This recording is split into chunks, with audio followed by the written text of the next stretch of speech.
શકે તો મંદમતી કેમ કહેવાય? પણ મારા વીરા શાસ્ત્રોએ જે વાત કરી છે અને આપણે જે વિચારીએ છે એમાં બહુ ભેદ છે. સર્વે કથન કરી યોગીઓ આ વાત છે સંશયને છેદી શાસ્ત્ર પુરાણ કે ગ્રંથમાં આ વાત છે અભેદી આ વાત છે શાસ્ત્ર પુરાણ અને સંતના વચનમાં અભેદી વાત અગમ તત્વની વાત.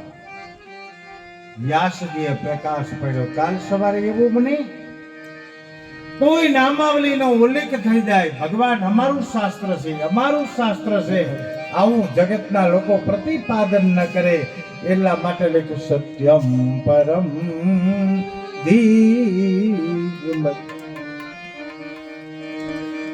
જ્યાં સત્ય છે,